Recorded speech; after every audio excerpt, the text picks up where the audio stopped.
There is so much more to the motorcycling life than meets the eye. Over the course of this show, I have met with a wonderful array of riders, bikers, and motorcycle enthusiasts who have all helped to shed some light on the mysteries of the machine. I have also met some great musicians and authors who have been able to translate the spirit of freedom found on two wheels into more accessible art forms, some through direct intent, and others simply by operating with the same indistinguishable passion felt by so many as we cruise the asphalt seas. What I have found most intriguing on this educational journey is the amount of heart and soul that exists on all levels of this majestic construct. Whether it comes with wearing a uniform and serving one's country or community, or creating, building, and painting, or if it's simply riding to feel the wind, we all feel the same incredible passion for these wonderful vehicles. It is with this in mind that I have decided to close out this first season of interviews by meeting with some of the most passionate human beings I was fortunate enough to cross paths with on this long, winding road. I got to speak with a local MC who devotes everything they have to the people who have given over their freedoms in the service of others, a riding club with a tough exterior surrounding genuinely good hearts, and a local family who is lost in love, never given up the passion for what brought them together in the first place. So settle in with me once more for our season finale episode of The Next Story.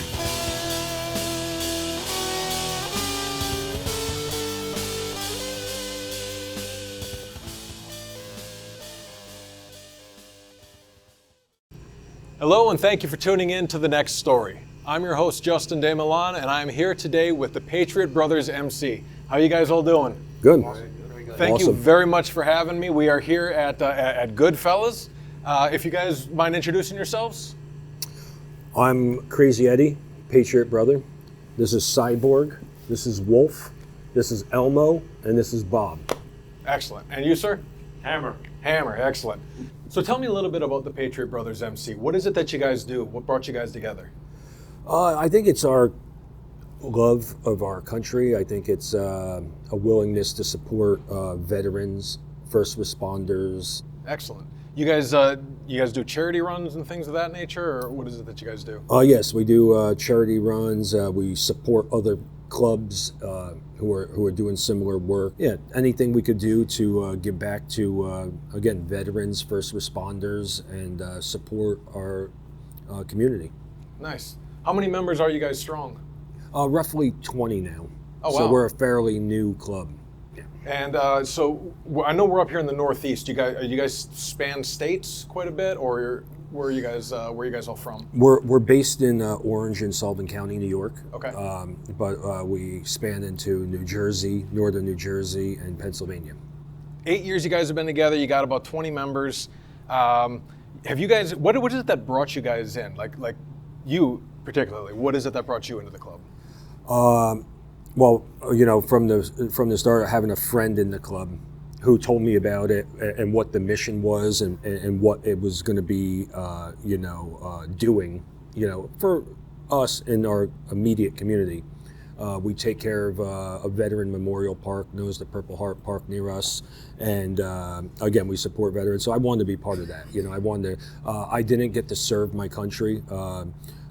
My life just didn't allow that, for me. So I want to give back to people who did that. When you guys when you end up doing some kind of a charity run, is it something that generally, do you guys organize that, or do you link up with somebody else that organizes it? So far, we handle our own events. Okay. Yeah, we have the manpower, the ability, and the contacts to organize our own events. And doing that, handling it ourselves, we're still working with other entities, whether it be a Harley dealership or a VFW hall, okay, Elks Lodge, things like that. So there's always others involved, but we handle our own issues with that. Yeah. When you guys go out riding, are you guys generally? You said you got 20 members. Are you guys? How often do you guys actually get the full 20 together? Oh God, it's tough. It's tough.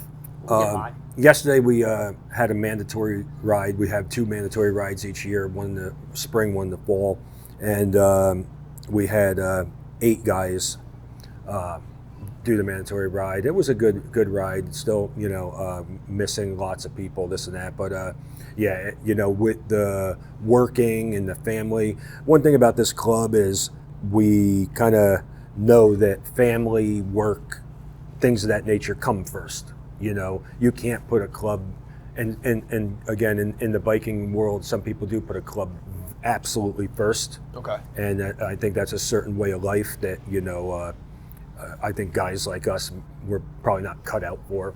Okay. We're married, we're career, we're family, if people have family and work and things of that nature, we respect that, Gotcha. Yeah, because it's important stuff. It's kind of the fabric of America. It's the fabric of America. It's the fabric of society. Now, if anybody wants to get a hold of you guys, they're interested in joining the club, or they've got some ideas for a charity run or anything, how would they go about getting a hold of you? They could find us online in several different ways, but one is Facebook. We have a Facebook page.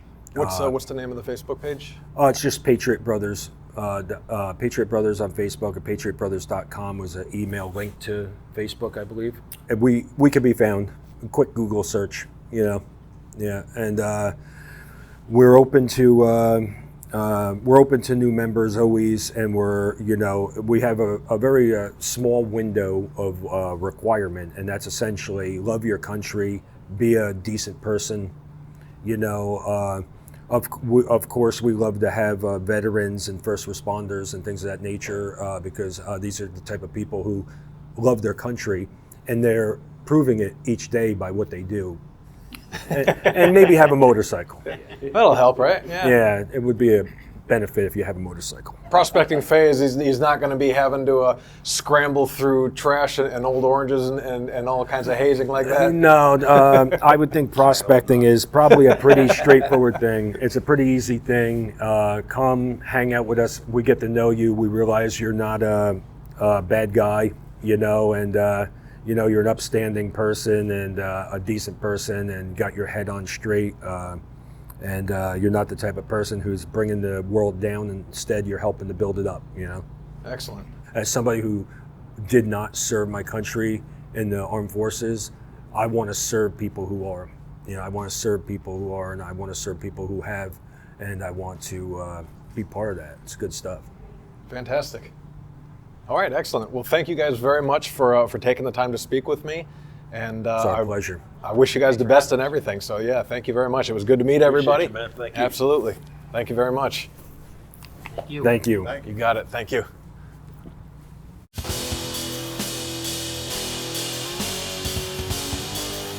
The Patriot Brothers MC proved to be a fantastic group of riders with immense hearts. They show day in and day out how easy it can be to serve those who serve, giving back to those who give all.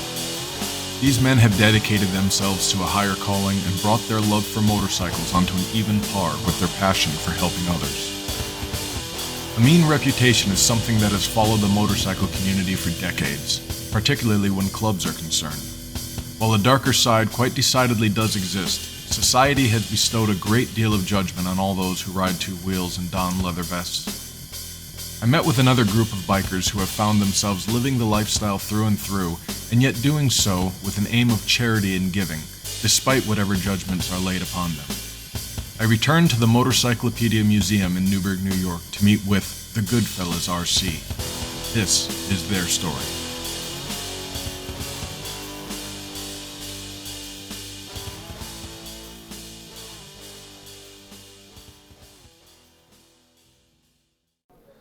Hello, and thank you for tuning in to the next story. I'm your host, Justin De Milan, and I'm here today with the Goodfellas RC. How you guys doing? Good.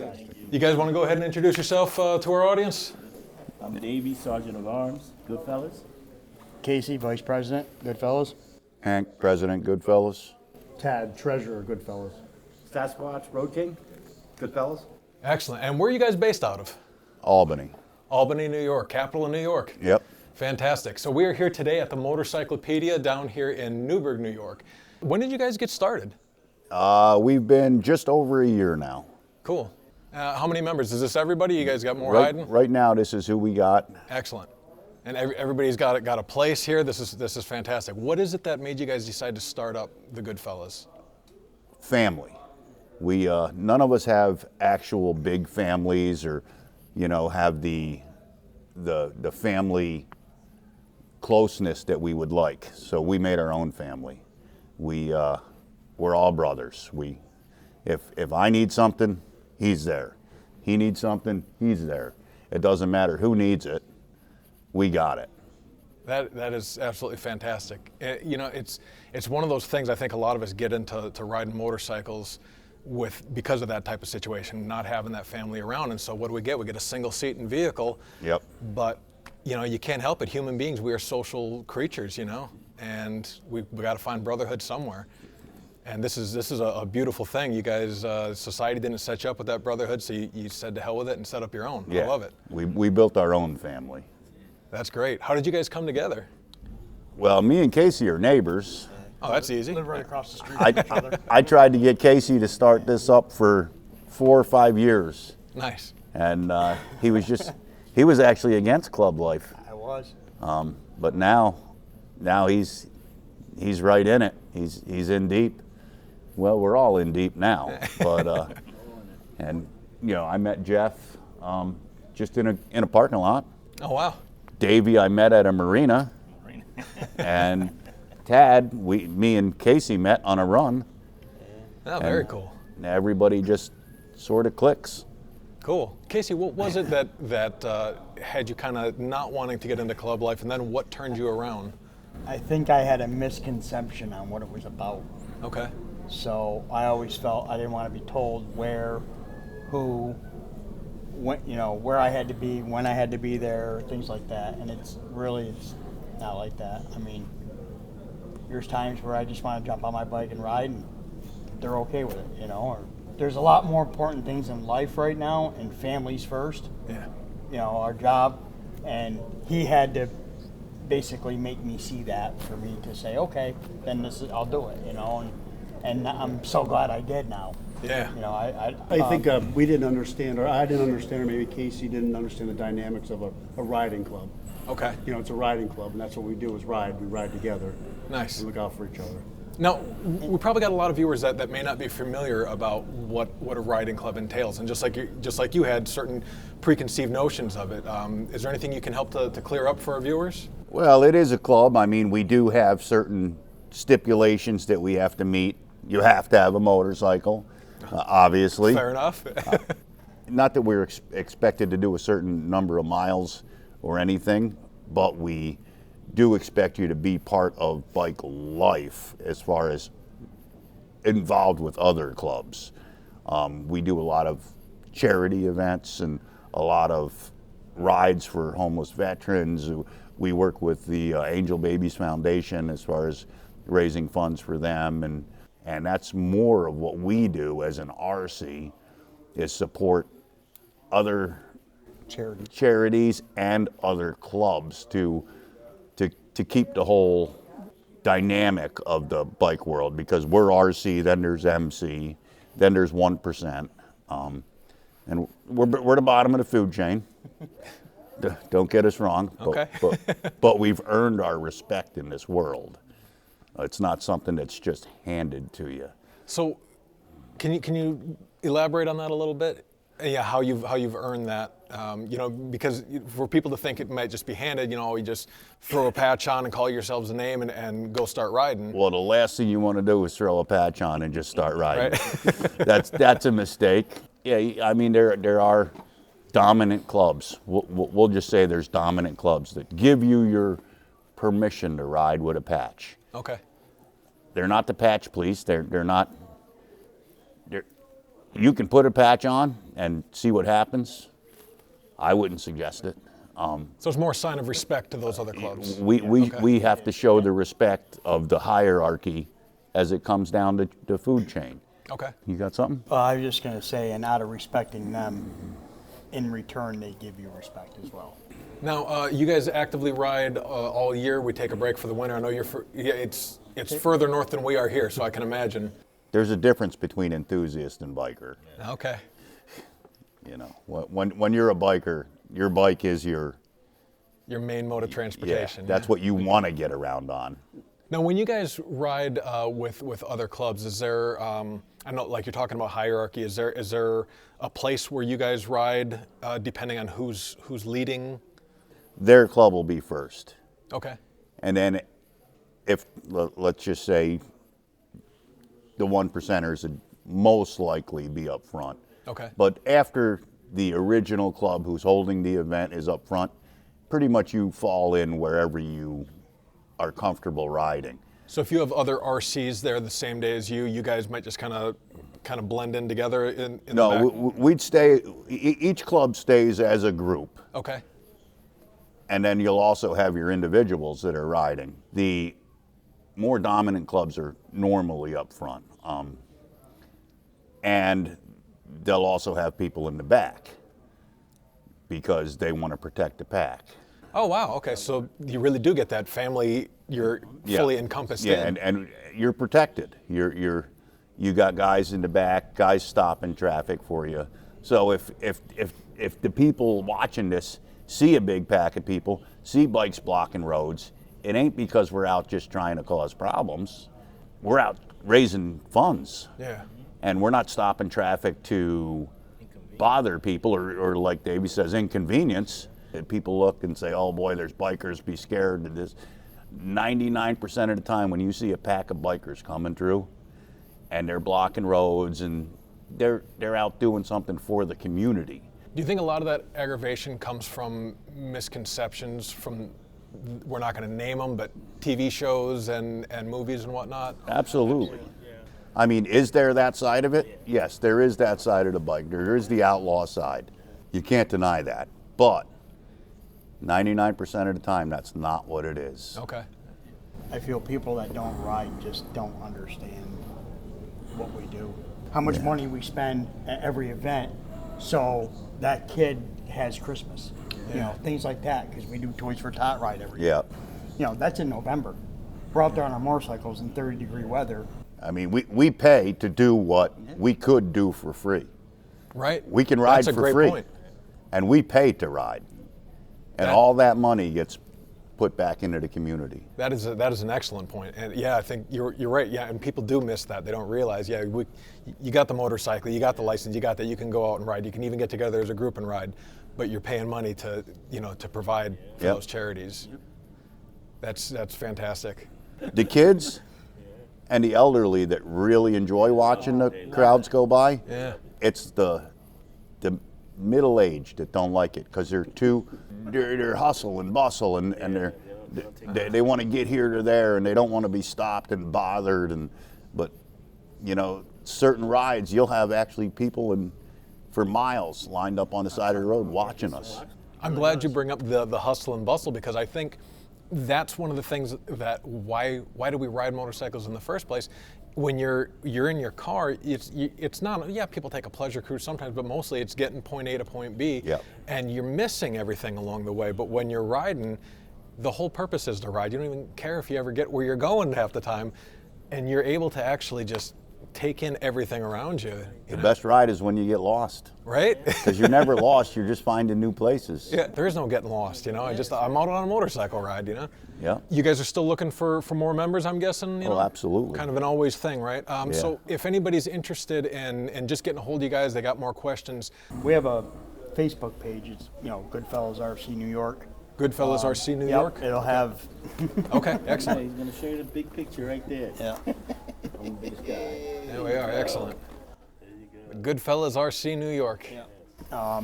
So you can anybody can message us right through our Facebook page. Okay. Even give us a like on there. Nice. We appreciate that. Yeah, one of us will get back We'll to get you. back to you. Okay. It may not be right away, because we have lives, you know what I mean? Sure, But yeah. we don't just sit on Facebook waiting for somebody to reach out to us. Too busy riding motorcycles. Right. And obviously you guys are based out of Albany, but well, here we're a little ways away. You guys got no problem riding out and getting wherever to go. No, So. we're based out of Albany, but Davies down this way. Oh wow. Okay. Excellent. Yeah. He's more up north. Per se. We're all in the same wind. Right. There we go. I like that. So, There is a way of getting into the club life, and it's you're hang around first. then you're a prospect, then you get your first part of your patch, and you earn it. Is that a lengthy process? It is. Okay. Took Jeff what? Jeff, 7 months. 8 months, I think, Jeff. And Prospect. and I knew Jeff for 10 years before that. So it's not something that's just handed to you. It's and every club's like that. Okay. Also, I think it depends on the person. Yeah. What they, as far as what they show is, enthusiasm. Okay. Jeff's not showing up at events and not coming on rides. No, yeah. He's not gonna be a member as quick. Now, let's say we get through the hang around and prospect phase, and now you're patched in, yeah, and then that starts happening. Then they gotta have a chat with him. Okay. Yeah. Maybe there's a reason Right. with his life that he needs his family to help him with, that he's not opening up for. Because I always have that problem. I wasn't gonna say it. God's honest truth, I'm sick right now. Okay. I need something, these guys are there. That's for sure. They wouldn't even let me ride my bike down because I'm sick. That's true family. So if, first you got to check on that. Then you got to check, is something wrong? He doesn't have the funds to do it. Is something wrong with his bike? He needs help fixing it. There's a lot of things that you got to check before you start slapping wrists. Right. We're a prospecting club, and part of that is even background check. You don't want to wind up with, a pedophile or somebody that's inappropriate to women or anything. I'm not saying there aren't people who've been in trouble that can't get in the club. I mean, Sure. Trouble's trouble. Trouble's trouble. We were all young once. Right. But you're talking about a level of human decency. Yeah. Correct. Exactly. That's fantastic. We're not a big drug and alcohol club. We don't drink and ride. We don't. Nope. We're not dope heads. You know what it sounds like to me? You guys are a group of good fellas. Well, thank you very much for meeting with me. It was an absolute pleasure. Awesome. It was appreciate great. it. Thank you for having us. That's Yeah. great. Excellent. Thank you. All right. Absolutely. Thank you. Thank you. Oh. Good one. Thanks, guys. Thanks. Absolutely.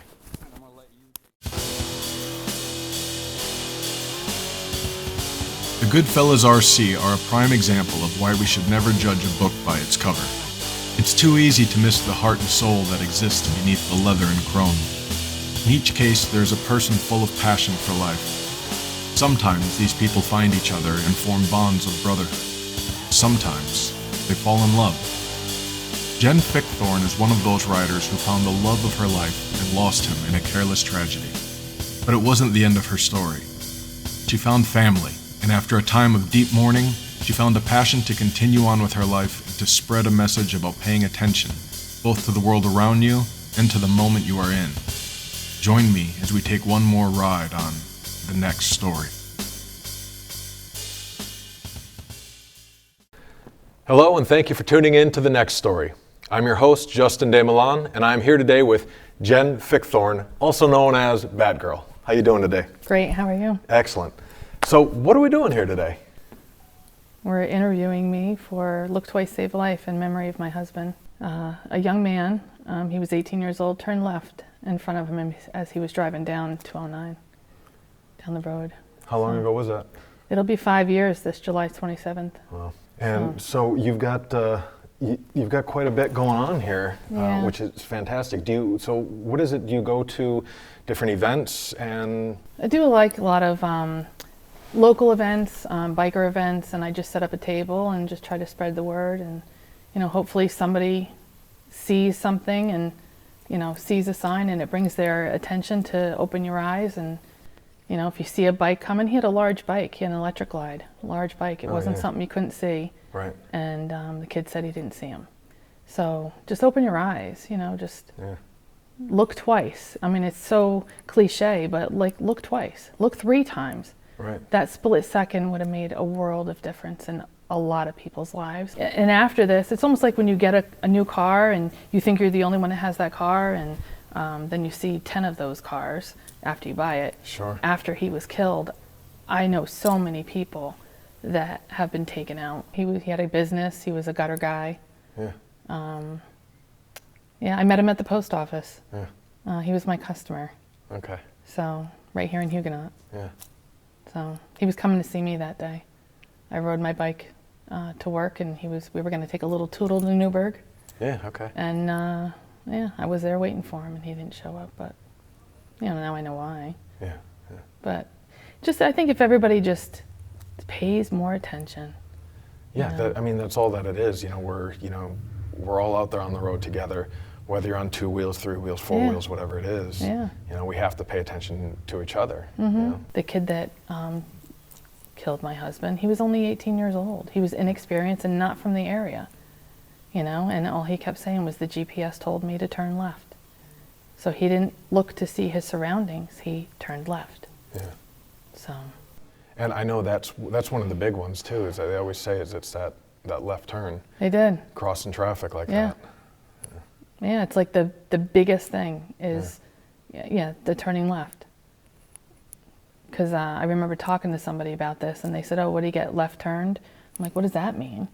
And they're like, "Yeah, you get turned left in front of while you're driving straight down the road." I'm like, "That's exactly what happened."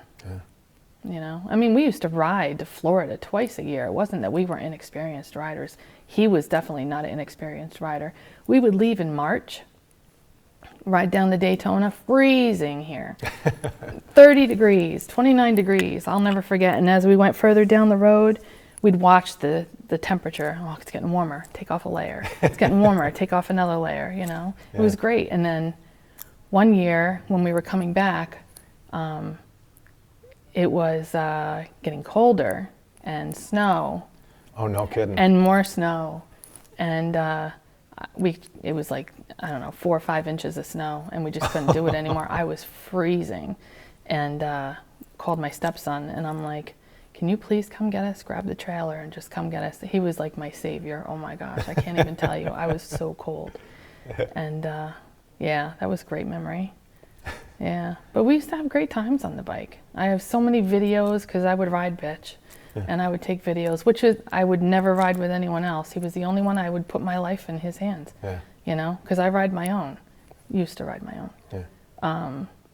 But I felt completely safe, because we knew what we were doing, So other than Daytona, what are some of your other favorite rides? Smokeout, North Carolina, right down there. We never got to do the Tail of the Dragon, but my stepson did. Nice. We were going to go to Sturgis in 2019, which that didn't happen, but it was a plan. We all had plans, but you got to live for today.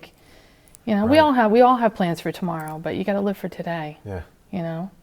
I'm glad we did what we were going to do, and I'm glad we did what we did. And he was the type of dude that would do what you want to do, live your life. You can always make money. You can't always make memories because you may not be here for them. Oh, I love that. Yeah. Yeah. So you can always make money. Tell me about the Smokeout. Smokeout was a great time. He introduced me to that. I think my first one was 2014.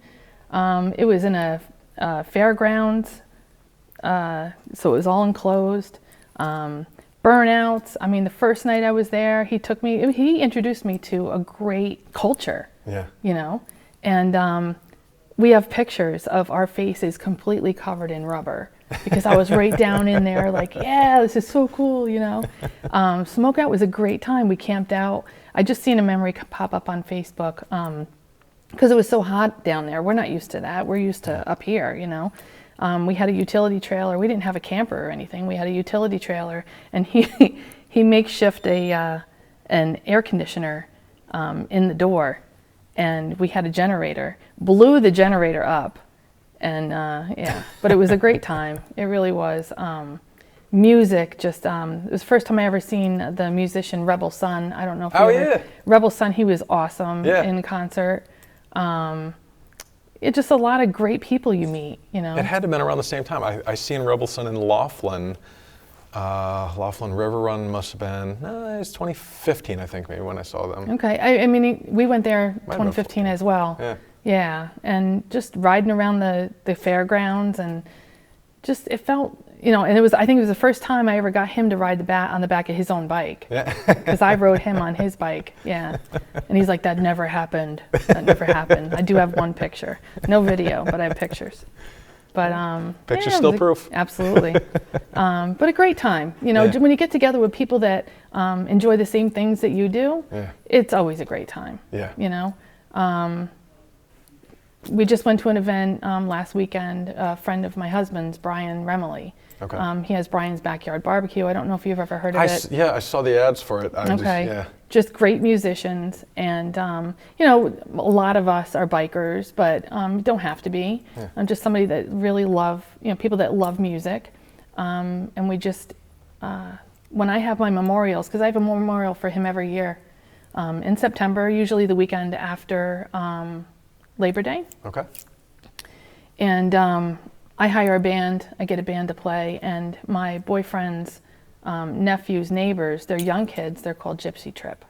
They are amazing, and they're going places. Nice. And Brian came to my memorial, and he was like, "Who are these kids? I want them to come." And he don't usually have local bands at his event. He usually has like classic rockers playing.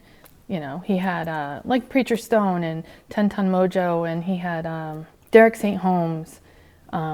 Not this year, but he's had Leonard Skinnard. Oh, no kidding. Yeah. Wow. Corky Lang was there. Just a lot of nice, you know, I met Michael Allman. Okay. Michael Allman, he was a great guy. It was 2 weeks after his dad, Greg, passed away. And he came over and he's like, "Where's Batman and Jen?" And I'm like, "Here." Like, I didn't even know who he was. Yeah. And he's like, "I'm coming over to do a toast with you." I'm like, "Okay." So we sat and we hung out the rest of the night. It was just a good, you know, group of people, and just, you know, it's just fun. We always had fun. No matter what we did, we had fun. Yeah. You know? Really no other events. I mean, we'd go to Daytona. We went there because it was just to get out of Dodge, you know? Yeah. And smoke out. Smoke out was fun. Yeah. Always wanted to go to Laconia. Never made it to that. It'd be a good time. Yeah. Anytime you're around people Yeah. that enjoy life is a good time. The most recent one I've gone to, and it's not a biker event per se, it's like a rodder kind of thing, is The Rat's Nest Run-In? Rat's Nest Run-In. So it's the same place where Mountain Thunder's at. Okay, yeah. Up there in East Durham. Uh-huh. Yeah, I go Blackthorn. to, I go to Rat's Nest Run-In every year. I was there last year. Awesome. Okay. Yeah, one of my absolute favorites. Yeah, we had a group of guys, we all rode together out of Woodstock, Harley Davidson. Okay. And we rode over there. All right. So I understand we got an old panhead here? We do. It's a 1951 panhead. Lovely. That tattoo is the exact same tattoo that my husband had on his arm. Nice. And I got it in memory of him. And his ashes are actually in that tattoo. Oh, wow. And our good friend Lumpy Larson from Skinflix Tattoo did that for me. Nice.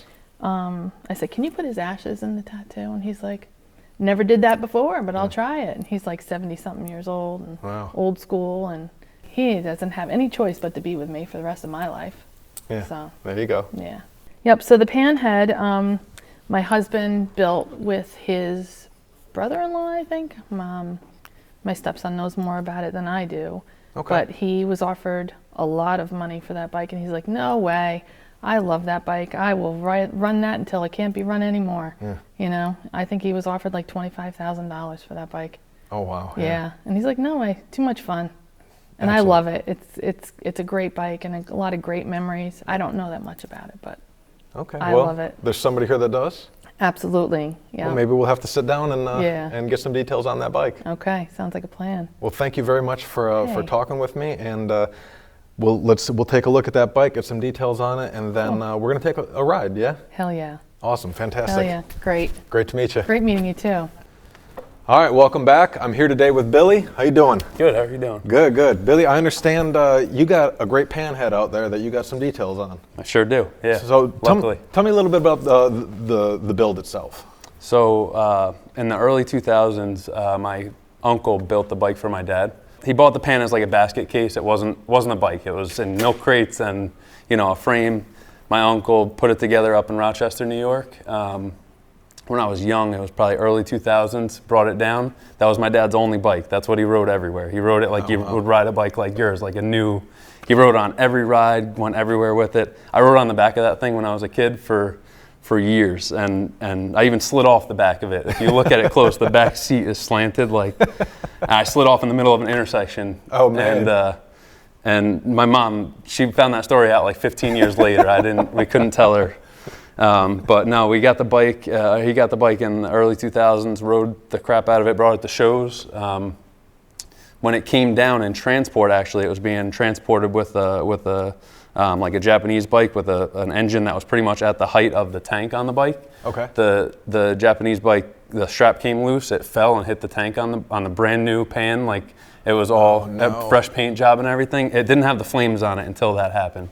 When that happened, Wayne Fountain, which was a legendary painter in the area, put some flames on it. He put his little touch on it. Yeah. The bike would never be the same without those flames. So that bike hitting the bike early on was like a blessing in disguise, you know. That's it cool. was so that's the story behind the flames and how those came to be. And and now, you know, Wayne's no longer here, and those flames are, you know, people can recognize them. Someone that knows what they're looking at can recognize them.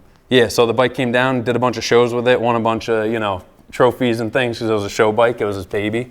And then years later, he ended up getting a dresser, and that kind of took the back burner of the pan. Oh, gotcha. You know, the pan was just out here and there kind of thing for certain events. And then, you know, my whole childhood, it's been around. It's since I can remember, you know. Yeah. And then when my father passed away, it became mine. I never rode it before. Never rode it before that. Oh, wow. I watched him start it for years, so I knew how to do everything. I just never did it. Okay. So now doing it, it's like, you know, it's wild. It's crazy. And you know, I rode crotch rockets for probably over 10 years now, right? So I rode crotch rockets, had a blast going fast. When I get on this thing, like 50 miles an hour is the max, but it's the most fun, like better than any crotch rocket has ever given me like a rush or anything. Yeah. It's incredible. Like it's so much fun to ride. And you know, now that's the only bike I have. I got rid of all the other bikes I had. So what makes it that fun to replace that speed adrenaline? It's just like the sound, like the feel. It's a jockey shift, so you got a foot clutch, and cool. That whole thing was nerve-wracking. But again, I watched him do it so long. Not that I got on it and just knew how to do it perfectly. It took me a lot. Like it took me some practice. Yeah. But I just got it. You know, like I knew what to do. Just practicing. Even now, you know, I'm shaky with it. I ride it, you know, once or twice a year. But but man, I'm telling you, once I get going, it's like it's amazing. Like it's. There's no real way to describe it besides like the feel of it and the sound of it. It's just crazy. Nice. It's nuts. All right, well, we're gonna have to get out, take a look at this bike and that rat rod that's out there now. Yeah, there's some cool bikes out there. Yeah. And I'm looking forward to this ride. This is gonna be great. Me too. Yeah. Thanks absolutely. for talking with me, man. Of course. Thank you. We appreciate it. You got it.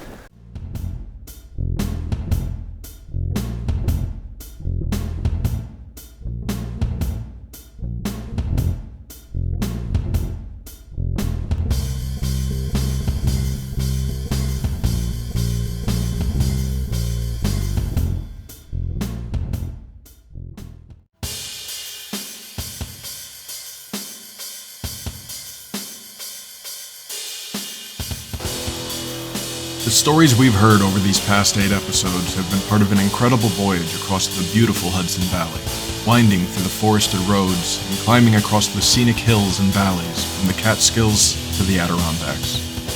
There's been so much to learn, and I've made a few new friends along the way, but I don't believe this is the end of my journey. There's still so many great voices to be heard and so many wondrous paths to explore. My great hope is that you've enjoyed this journey as much as I have. The lives we live become the stories we tell. I want my story to be worth sharing, and I hope yours is as well. I'll be remembering that every time I'm faced with a decision between staying home or firing up that V-twin engine and turning miles into memories. Maybe you'll do the same. Maybe I'll see you out there as we create the next story.